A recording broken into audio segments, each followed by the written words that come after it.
If you're coming from an advertising or marketing background, usually the things you want to do are going to be against the rules when you're first starting out. All of your instincts are 180 degrees from what the Wikipedia rules are. So it would make sense to spend some time to understand how Wikipedia works. The biggest mistake we tend to see is someone internalizes the idea that anyone can edit Wikipedia, immediately jumps onto the page for their company, and then is very puzzled why 5 minutes later they've been banned from Wikipedia and had some very scary language pop up in front of them. You are listening to Power Marketing with Kevin Lee. Kevin and his agency Did It have helped thousands of businesses win through superior marketing, as have his books, articles, speaking engagements, and the E-Marketing Association Power Marketing podcasts. Here's Kevin. Because I got my start in SEO in 1996, actually 95, but Did It in 96, I'm always excited to talk to SEO experts and practitioners. That's why I'm so excited to talk to Josh Greene, who's a fellow SEO enthusiast. And I wanted to hear what the latest elevator pitch is for the Mather Group, which you founded. So let us know what the pitch is these days. Great. Thanks for having me on, Kevin. The Mather Group is a digital agency focused on online reputation management, mostly helping companies with how they're dealing with SEO and Wikipedia. Great. Well, Wikipedia has been around a while, and it's extremely well regarded, let's say, by Google, and therefore, stuff in Wikipedia tends to show up. And obviously, vanity searches, both on an individual level and a company level, often result in Wikipedia searches. So that's a key area. We've been around in SEO for a while. So before we delve more into Wikipedia, wanted to get a sense from you. What's changed in SEO and what has remained the same over the years? Do you have any thoughts on that?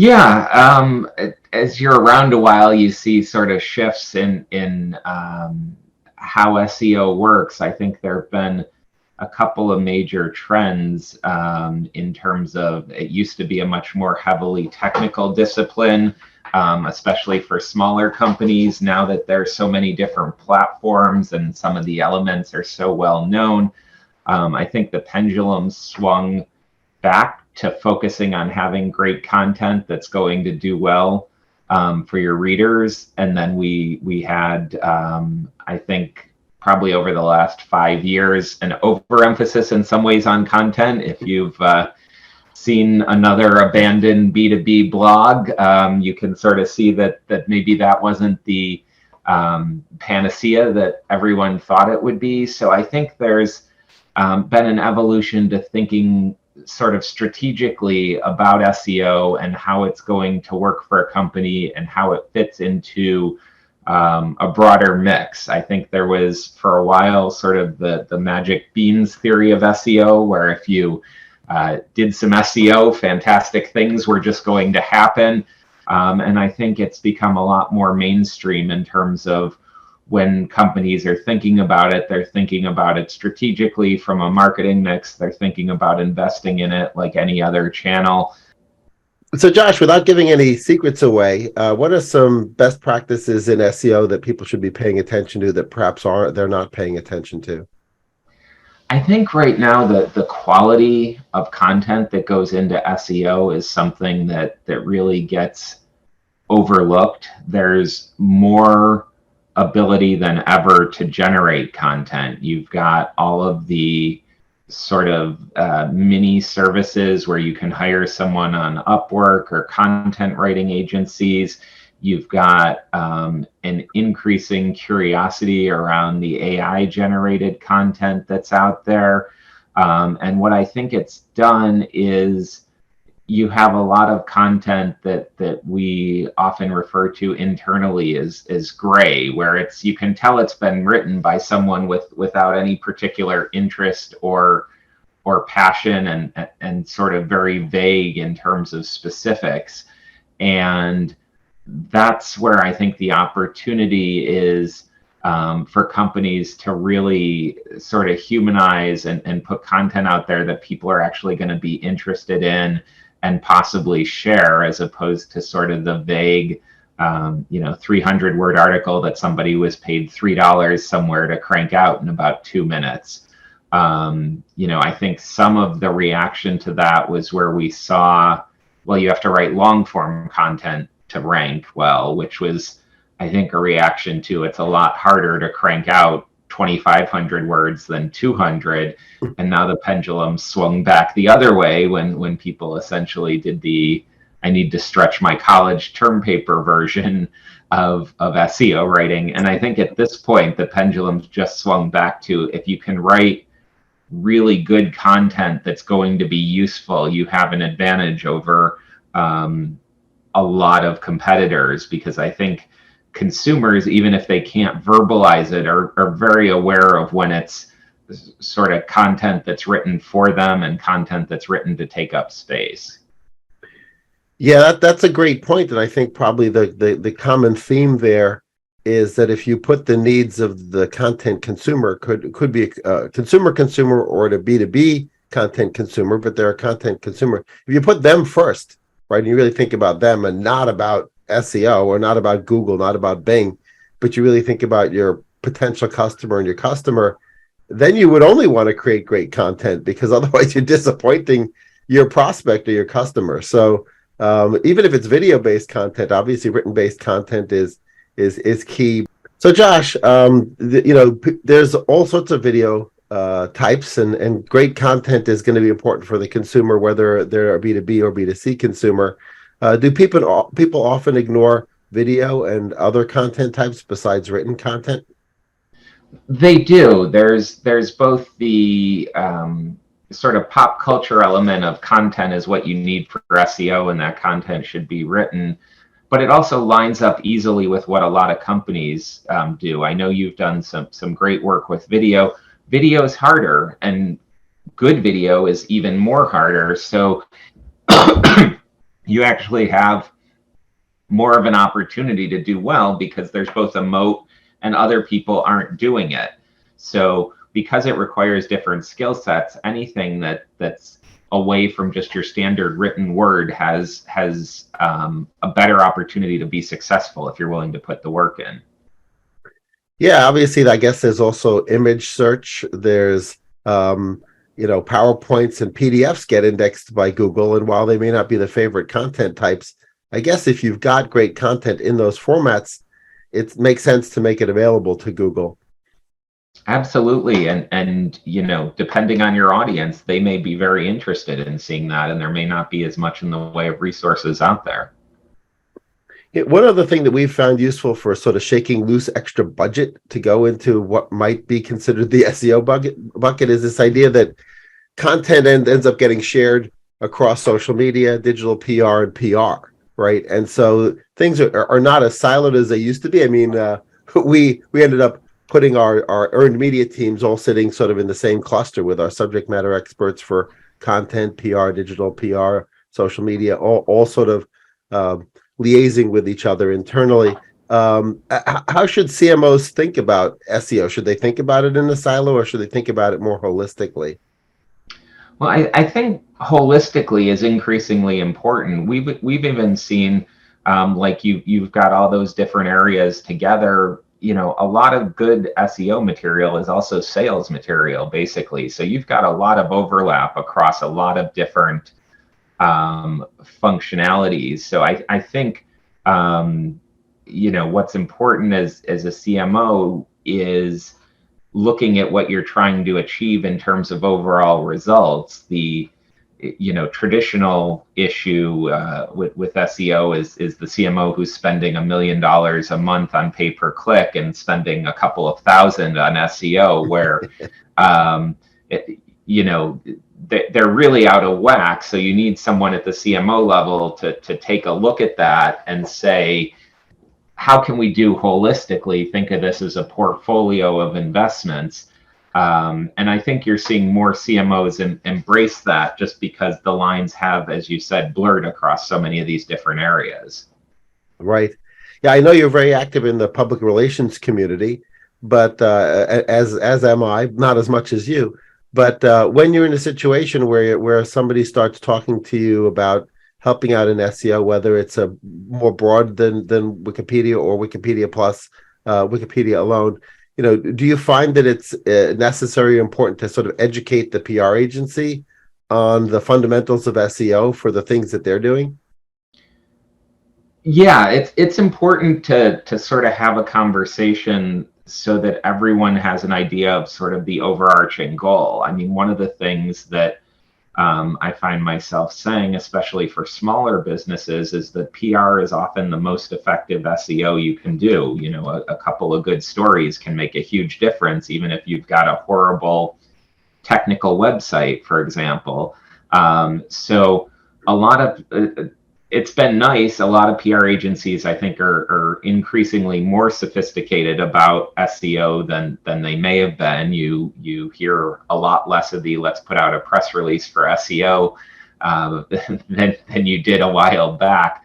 But yeah, we find that if you can sort of talk through what your strategic goals are on the SEO side of things and on the paid side of things when you're thinking about PR, that helps everyone take things into account a little bit more, so that you're sort of figuring out what's going to work well overall for the projects or the company that you're working with. Absolutely. Let's get back to Wikipedia, which is, it may not be your bread and butter, maybe it is your bread and butter, but it's certainly a big focus for you.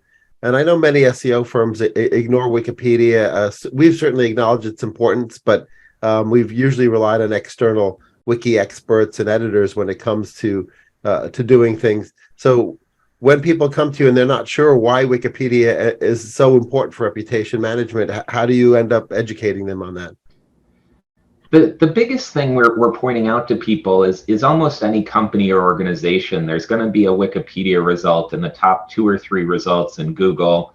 The knowledge graph on Google in the top right is going to be powered by Wikipedia. So in addition to people just searching on Wikipedia, in terms of stakeholders, potential employees, investors, that first line or two in your Wikipedia entry is getting syndicated everywhere around the web. So that's hugely important in terms of shelf space about your company everywhere.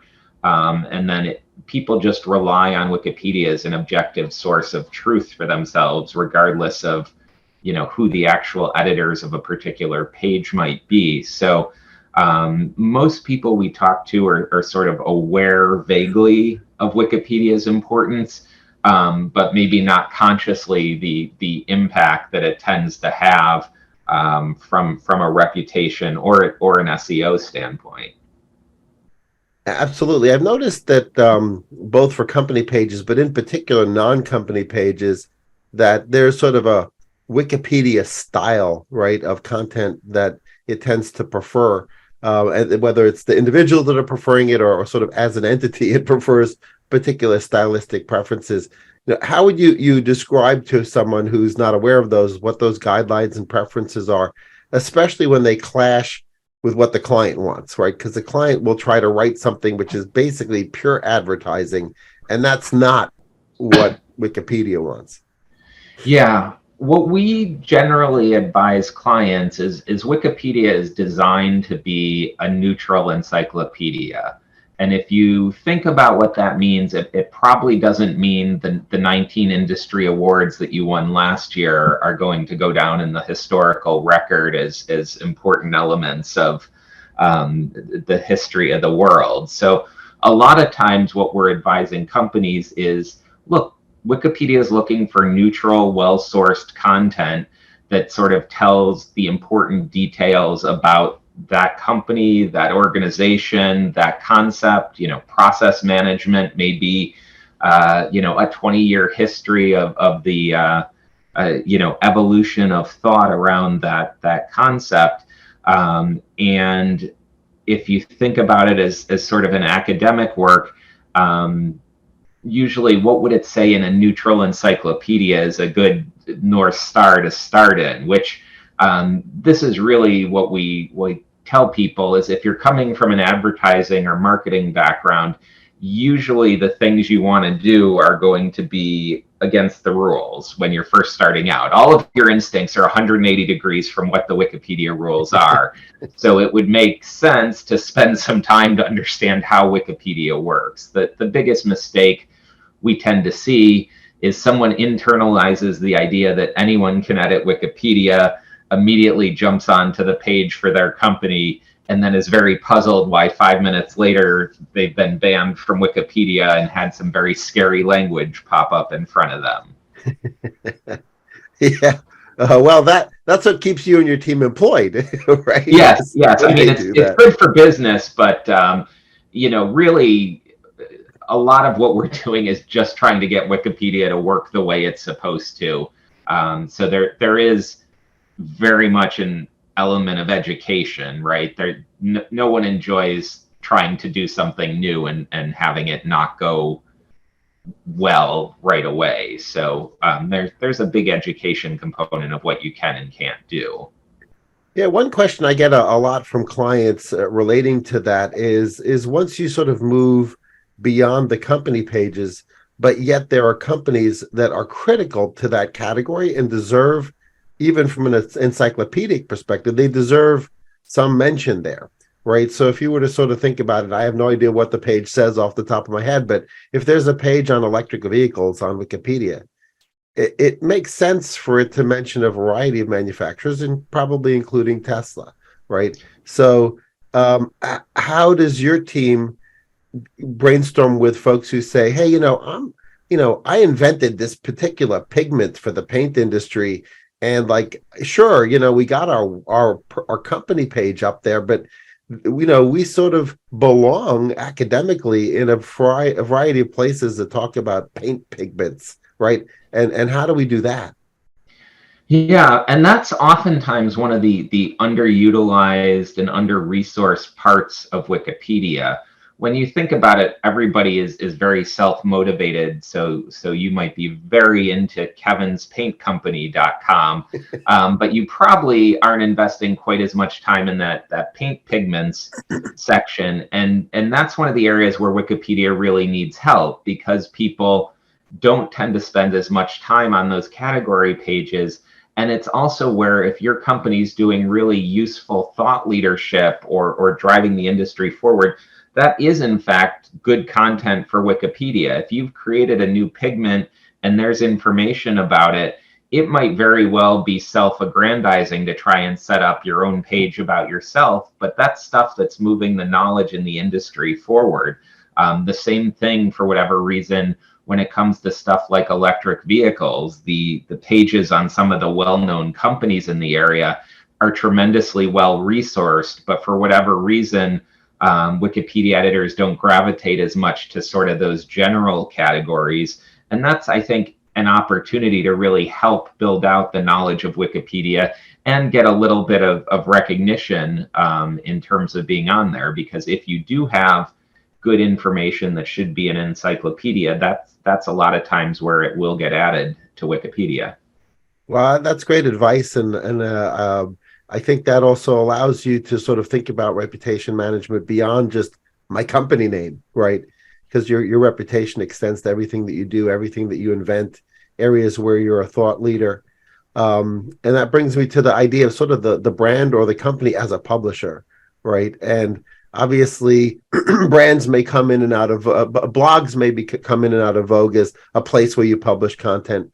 But the reality is, content can sit a lot of different places. So, if a brand sort of takes on this idea, like, we should publish content that's relevant to what we do, that isn't necessarily self-aggrandizing, but it's just great content. How does that fit into the sort of Wikipedia strategy and the SEO strategy?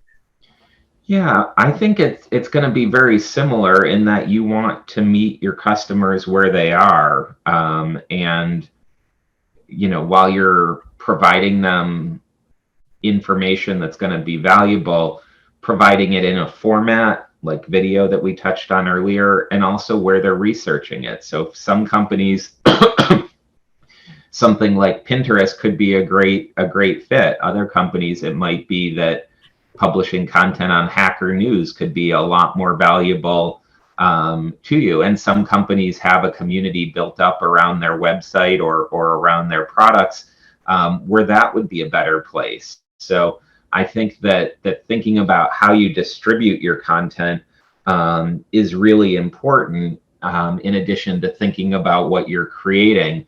I think that's why you saw, a lot of blogs die, is just because there's not a natural constituency that's going there to read them. But they may very well be going to Wikipedia to learn about the latest developments in paint pigments, or maybe that is a YouTube channel, or people go to YouTube because it's a very visual medium, or maybe they go to the equivalent of a Spotify because it's really specific audio content that's how the preference is to consume it. So a lot of it is thinking about the end in mind, as opposed to just locking on to one channel as a be all and end all. That's a that's a great point. Let's move to something particularly topical for the latter half of this year in particular, which is, Twitter's been in the news a lot, and will probably continue to be in the news a lot for 2023 as the dust settles, or if the dust ever settles. So do you have any clients for whom, Twitter is part of their strategy, and how are you advising them given the sort of craziness over there? Yeah. So it's funny, we've had very, very few clients ever have any luck with actual Twitter advertising. Yeah, us either. Right? It seems like maybe it should, but I have no stories of great Twitter advertising campaigns. We have a lot of companies who use Twitter to distribute information. It's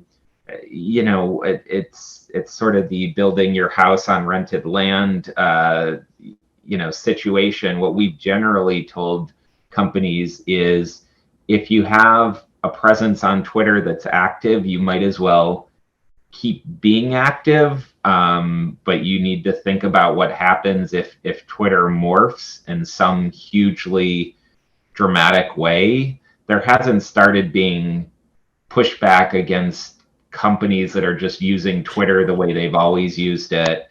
That may change at some point, but we've sort of, I think everyone who's not actively paying for advertising is sort of in a, we'll wait and see if the wheels start coming off totally, or there's always the hey, you're advertising in a bad neighborhood sort of gotcha press story that shows up every now and then.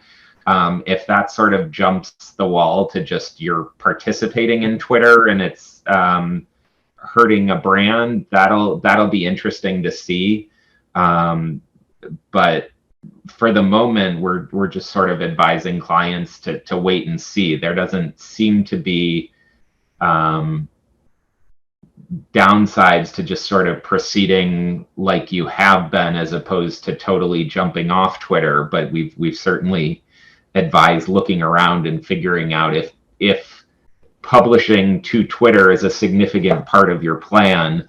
It definitely is much more of a priority to figure out what plan, what your secondary plan or your backup plan is if that suddenly changes. I mean, my personal question is just, at some point when you've cut 2/3 of your staff, is someone going to forget to back up something one day and just sort of have very visible things start breaking? And it's a fascinating experiment from the outside.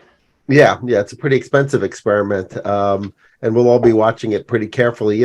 We've had a similar philosophy to yours, which is the time required to take existing content and syndicating it in synopsis form, or just to get attention for it through Twitter. If you've got a pre-existing strong following, that's not a big deal. You might as well keep doing it.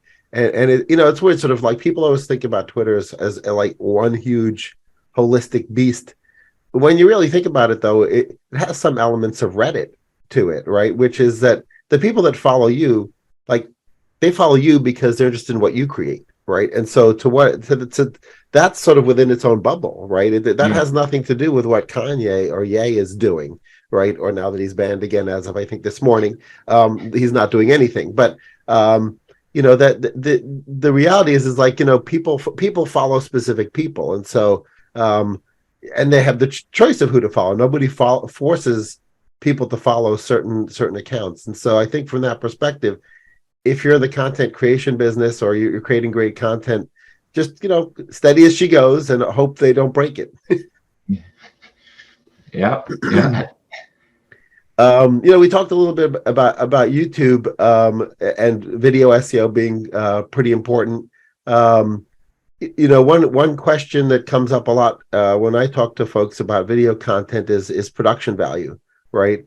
Is it okay to have low production value? Do you need to go the extra mile and do high production value video content, or should it sort of be just a mix based on the content you're creating? Do you have any thoughts on that? Yeah, I mean, I think it's a great point that you're making, and that it sort of depends who you are and what you're trying to do. I don't think there's any hard and fast rule. There's probably some stats about, iPhone video versus production value video, but even if you're, I don't know, a fancy company, you can certainly have behind the scenes footage or account manager footage that people share. What we've told people is that it's important at the beginning to figure out if this is something you can actually sustain, which might be that you can record someone talking on an iPhone every week or every month and know you can commit to that, versus spending $10,000 on a video. Even if you had the money, you might not have the resources or time to devote to it. What you need is sort of a plan that allows you to continue, because you're probably not going to do the one video that solves life, the universe, and everything, and then you're done with video.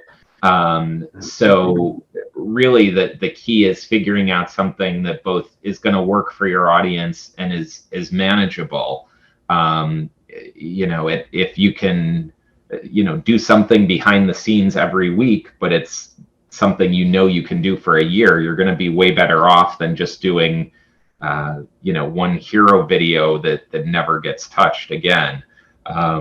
So I think, and that goes for a lot of SEO. Or is it something you can invest in over time, is really a huge question when you start. I mean, it would be nice to be able to crank out, right, a Mr. Beast level video every week where you're spending tons and tons of money on it, but most businesses are operating on narrower margins for that. Yeah. So yeah, I think that the key point there is really sort of that additional pieces of content, if they're well produced and they're up to your quality standards, give you extra bites at the SEO apple, right? And so you have one additional chance to rank because it's a slightly different topic, it's new and it's different. And so something, if you put all your eggs into one big gigantic video project or other content project, then that ends up not resonating with your audience, or it ends up not ranking in Google. You've just your budget's gone at that point. So I think your point is well taken, that you sort of really need to find a balance there.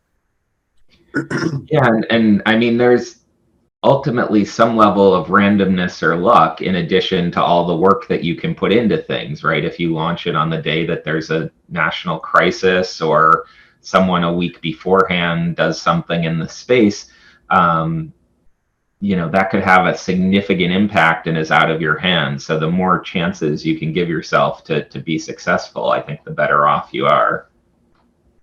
Absolutely. I'd love your perspective on a concept which exists in one form in sort of the PR ecosystem, and a slightly different form within the SEO ecosystem, which is this idea of equivalence, right? A lot of PR agencies, when they get you press, they're like, oh, here's how much that press would have cost if it was an ad, and they create this media equivalence. And then SEO teams sometimes do sort of the same thing with SEO, like, oh, we created this content that got this kind of rank, which generated this kind of annuity of SEO clicks, and here's the paid search equivalence of that. Do you find that's useful to some clients from the perspective of like just shaking loose budget, or do you really feel like it's more of contrived construct, just, and doesn't really accurately reflect, the ROI of your organic efforts, whether they're earned media efforts in PR or organic search efforts. Yeah, I think if it's, done realistically, it can be really powerful. I mean, for a while we had clients who liked to rely on the SEMrush tool that did the equivalency thing for organic traffic. And I think it's really helpful there because companies and some CMOs had trouble visualizing exactly how much of an impact SEO could make. And because the budgets were so out of whack, and I've had plenty of, discussions where it's like 3% of the paid budget, 2% of the paid budget, towards SEO, could be huge. So I think it is a very useful construct. The PR side of things, I tend to agree a little bit if it's done well. I mean, it's also interesting at the moment, like, what is an ad? Like, it made a lot more sense when it was like, well, here's a full page ad in the paper, and now who knows what the equivalence is. And I think sometimes with PR there's the 17 million people could have seen this, or we distributed it across X places that might have a readership. So I tend to be more skeptical on the PR side, unless it's sort of done by someone without a vested interest in the answer. Like, I think most PR distribution sites sort of are doing the equivalent of, well, if everyone online happened to look at this particular site, this particular time, and you're sort of going, or maybe 2 people in the universe have seen it. So I think, like anything, if it's sort of done well, it can be very useful, and it can help sort of level set across what are sometimes different silos. I think that there's occasionally, in my cynical heart, people have, are trying to get you to spend money on whatever they're selling, and that tends to lead to some skepticism. But done well, it can be really useful. Yeah, I think my takeaway from that is really that the SEO click is far more quantitative, right, than the possibility of an impression, right? Yes. Which is what happens in the sort of other ecosystem. And I had that problem with early social media impression counts, which you're like, wait a minute, that was a possible impression.